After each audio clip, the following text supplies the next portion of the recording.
सुप्रभात प्यारे बच्चों। आशा है आप सभी अच्छे होंगे। आज हम गुंजन पुस्तिका के पाठ 13 एक पत्र श्री नंदिनी के नाम का अध्ययन करेंगे। बच्चों, यह पाठ एक पत्र के रूप में है। यह पत्र रविंद्रनाथ ठाकुर ने अपनी पोत्री का मतलब पुत्र की बेटी पुप्पू मणि को रूस से 20 सितंबर सन 1930 ईस्वी को लिखा था। क्या बच्चों आप जानते हैं कि रविंद्रनाथ ठाकुर कौन थे?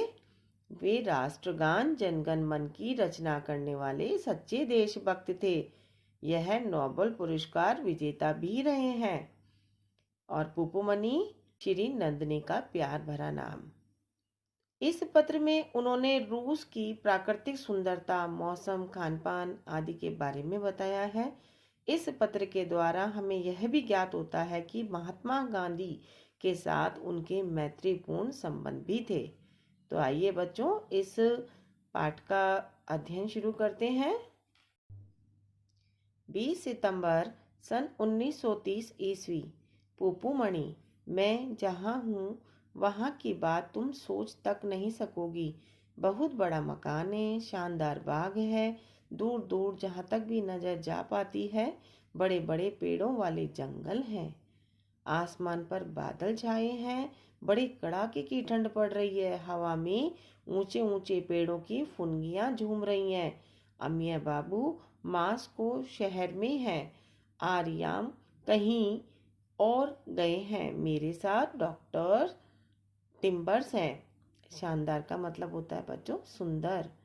फुनगियां पेड़ की टहनी का अंतिम भाग। घड़ी पास में नहीं है, पर लगता है कि सुबह के 8 बजे होंगे।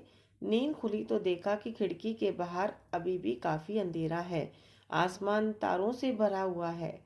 चुपचाप पड़ा सोता रहा। उसके बाद जब थोड़ा थोड़ा उजाला हुआ तो बिस्तर से उठा और मुंह धोकर चिट्ठी लिखने बैठ गया।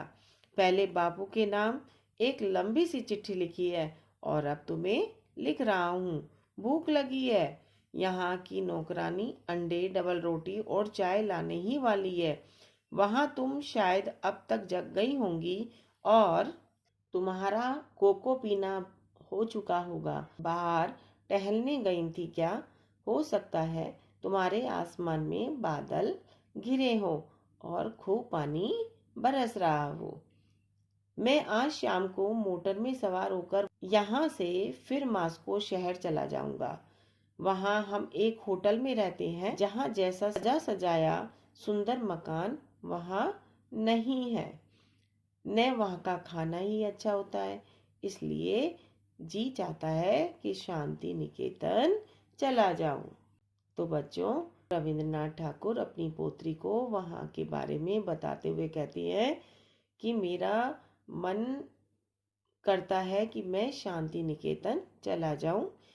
जी का मतलब होता है बच्चों मन, और शांति निकेतन रविंद्रनाथ ठाकुर द्वारा स्थापित विश्वविद्यालय, यानी रविंद्रनाथ ठाकुर ने विश्वविद्यालय बनवाया था, उसका नाम था शांति निकेतन। इस बार वहां लौटा तो फिर ला खिलाई भी वहां से हिलने का नाम न लूंगा। वहीं बैठा बैठा बस केवल चित्रकारी करूंगा। चित्रकारी तो जानते हो ना बच्चों, चित्र बनाने की कला। बनमाली रोज सवेरे गरम गरम कॉफी और बटर टोस्ट पहुंचा दिया करेगा। उसके बाद अपने उसी लाल बजरी बिछे बाग में टहलने जाया करूंगा, हाथ में एक लंबी सी छड़ी लेकर। उसके बाद अब रहने दो, नाश्ता आ गया। बताऊं क्या आया है? कॉफी, डबल रोटी, मक्खन, 2 किस्म के पनीर, किस्म मतलब प्रकार, यानी 2 प्रकार के पनीर, बिना क्रीम का दही और उबले हुए 2 अंडे। इनके अलावा अंगूर, सेब, नाशपाती भी है। नाश्ते के बाद गर्म पानी से नहाकर फिर लिखने बैठा हूँ। बादल अब बहुत कुछ छट गए हैं, धूप निकल आई है। पेड़ों की डालें हवा में डोल रही हैं और पत्ते झिलमिल झिलमिल चमक उठे हैं। झिलमिल झिलमिल का अर्थ होता है बच्चों रह रह कर चमकती हुई रोशनी। और न जाने कितनी तरह की चिड़ियाएं गा रही हैं। इन चिड़ियाओं को मैं पहचान नहीं सका हूँ। आज और कुछ लिखने का समय नहीं रह गया है। इति रविंद्रनाथ ठाकुर। इति का मतलब समाप्त। आशा है बच्चों अब आपको ये पत्र समझ आ गया होगा। धन्यवाद।